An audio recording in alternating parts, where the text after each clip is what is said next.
Well, good afternoon. The day before Halloween. Everybody all ready for trick-or-treating? For today's book is a classic called Little Red Riding Hood, and my buddy Pooh Wolf is here today. Hi everybody, how you doing? I'm Winnie the Pooh, and I'm gonna be the wolf. Werewolf, that is. I'm a cute little werewolf. Yes, he is a cute little werewolf. Let's read the book called Little Red Riding Hood.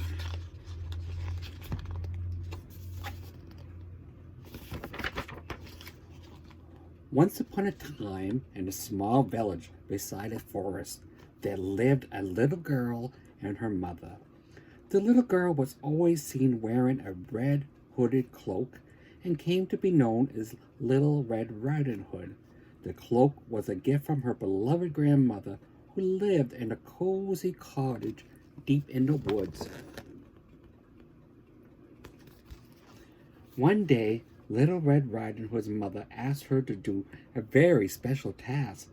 Grandmother had recently fallen ill, and it was up to Little Red Riding Hood to bring her a basket full of food her mother had prepared.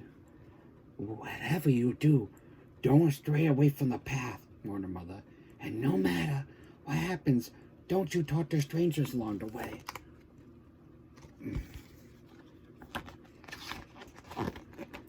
Little Red Riding Hood took the basket and merrily skipped off through the woods. It was a beautiful day, and she wasn't worried one bit. A wolf spotted Little Red Riding Hood.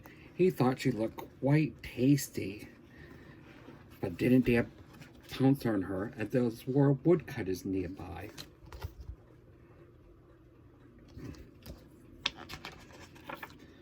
"Where are you off in such a hurry, little girl?" asked the prying wolf. Little Red Riding Hood peered at the wolf. He seems harmless enough, she thought. "I'm bringing the basket full of food to my sick grandma.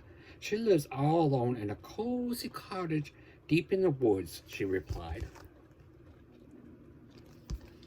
The wolf seized his opportunity. "I just know that cottage," he replied. "I also know a shortcut that you can take. Just follow the path over there." Little Red Riding Hood thought that was certainly a helpful tip. "How kind of you, Mr. Wolf," said Little Red Riding Hood. "Thank you for your help." Off she skipped down the other path.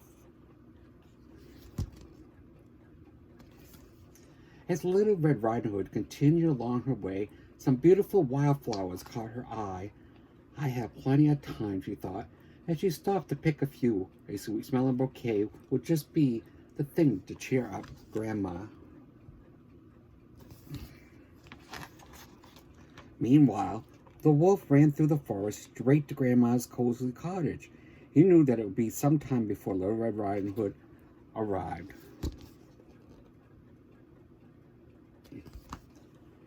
When the wolf arrived at the cottage, he knocked 3 times on the door and said in the sweetest voice he could muster, "It's me, Grandma, and I brought you a basket of food. Can you let me in?" "Just lift the latch to let yourself in," replied Grandma, too weak to get up.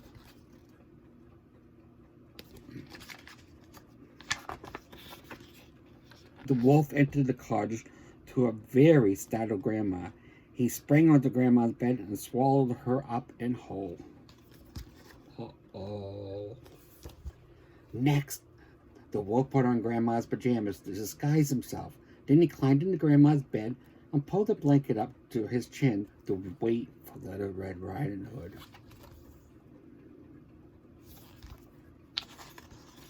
Little Red Riding Hood finally arrived at Grandma's cottage and was surprised to see that the front door was wide open. "That's not like Grandma," she thought, but she entered the cottage all the same. "Hi, Grandma," said Little Red Riding Hood. "I hope you're feeling better today.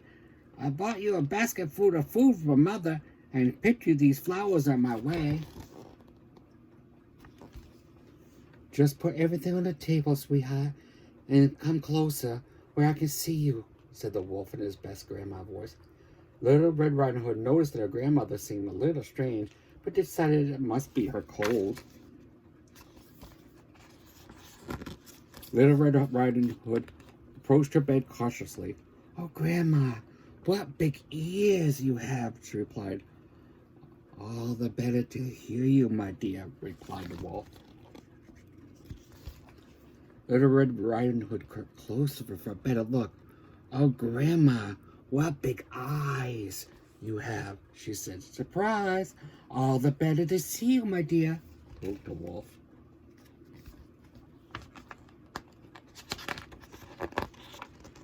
"Oh, Grandma, what big teeth you have," gasped the little girl. "All the better to eat you," growled the wolf.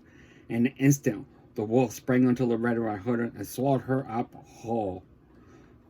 Feeling extremely full after 2 satisfying meals, the wolf fell sound asleep. A woodcutter passing by the cottage heard very loud snoring come from Grandma's window. "That's funny," he thought. He decided to check to see what was happening and make sure it was all right. Is it all right? He opened the cottage door and was shocked. Lying on Grandmother's bed, dressed in clothes, was a snoring wolf with a great big belly. The woodcutter recognized the wolf at once. It was the very same wolf who had been stealing all the little lambs from the village. Every time he was caught, the clever wolf would find a way to escape. When the woodcutter knew he had to act quickly in order to save Grandma and to be rid of the beast for good.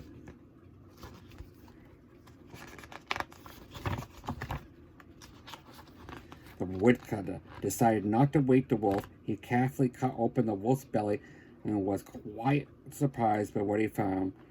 Out jumped not only Grandma, but Little Red Riding Hood too. Little Red Riding Hood and her grandmother were so happy to be saved, they hugged each other tightly and thanked the woodcutter for his bravery. They invited him to share the basket of food.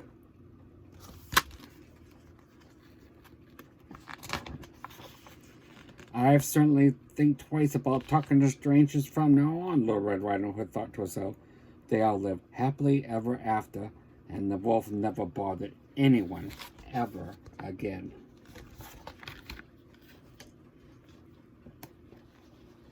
But I'm a good wolf, and this was just a story. You have a good Halloween.